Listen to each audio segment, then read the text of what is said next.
welcome back to Daily Wraps. Time for Yay or Nay. First up, can you imagine The Apprentice without Donald Trump? You can, Rick. Well, okay. Can you imagine Arnold Schwarzenegger as his replacement? Well, NBC can. Rick having trouble breathing, get the defibrillator. As they have named the former California governor and mega movie star the new host of Celebrity Apprentice. Trump's catchphrase was simple: "You're fired." So, what will Schwarzenegger's be? How about instead of "you're fired," how about "you're terminated," or "you won't be back"? Or how about this one? Hasta la vista, baby. That's it. That's what it's going to be. It's going to be hasta la vista. It's got to be, right? Is that free? Absolutely. Can you say that? Sure he can. Yeah? Which of the 5 Terminators was that set in? You're asking me? Yes. The second? Correct. Second's correct. I'm a genius. That was well done. I knew that. I knew it was the Yeah, second. Judgment Day is the official term, but yeah, that was the best of the 5, no question about it. Do you buy Schwarzenegger? Was this a good decision, I guess, is my question. It surprised me, I'll say that. So Yeah. it certainly gets publicity for the show because I didn't see it coming. I don't know. We'll see. I mean, look, Arnold, people don't realize that he's been a hugely successful businessman, Really? Particularly in real estate. Okay, so he it's not just, plus being a governor, obviously, you're a boss, right? Well, of yeah, something but of the business of California, he is, in essence. He has done exceedingly well in Santa Monica, California real estate. I think it's a genius move, actually. And the fact that they could get him away from Hollywood to do TV, I mean, that's How good did stuff. he do in his last movie? His Not comeback well. movie. Maybe that was it. The Terminator movie, yeah, all of his movies since he left the governorship in California have not done particularly well. So this only kind of makes sense and could possibly put him back on the radar to do big things. But remember, he is in his 60s. It's hard to be an action hero in your 60s. Noah.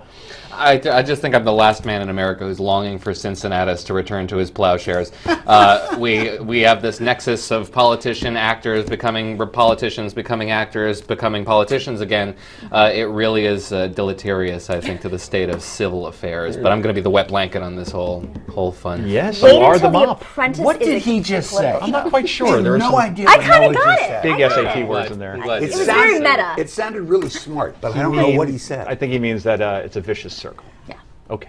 Next up, Stephen Colbert completed his first week as new host of The Tonight Show on CBS, and he already has his first controversy. This after deciding it was really a good idea to wear a Black Lives Matter bracelet on the air during his Friday show. You see it there. A fan actually gave it to him, and he decided to wear it and show it off for that matter. Okay, so what do you think about Stephen Colbert supporting one of the more divisive groups in America right now? Well, from what I've seen in his ratings so far, he has much bigger problems to worry about. That's true. Jimmy Fallon, night 2, all right, the debut Yeah. did great. Yeah. Night 2, Fallon beat him by 50% in the demo. He lost nearly half of his audience.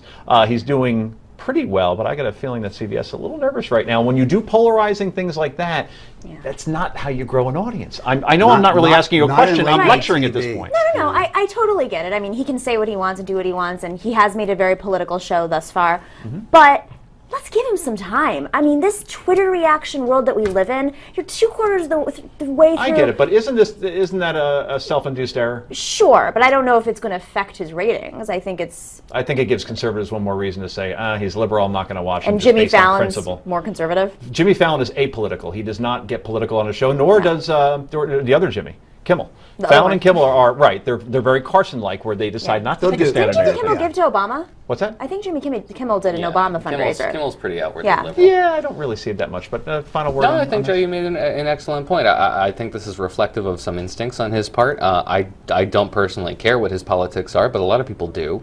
And to be that out with them is just another reason to abandon him if you're not particularly a big fan of his actor performance. Yeah, I think all that said, and I've criticized Colbert pretty harshly in articles and obviously during this segment, I think he will find a niche in terms of that's where you go for the more serious political interview. The Joe Biden interview was excellent. It was heartfelt, It was extraordinary. and a lot more politicians are going there, including Ted Cruz and Mike Huckabee, I believe, this week.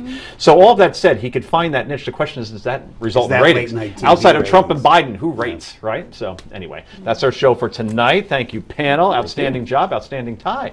And on behalf of Rick Unger, Naomi Const, and Noah Rothman, thank you for watching us. The Steve Ballsberg Show. That's next.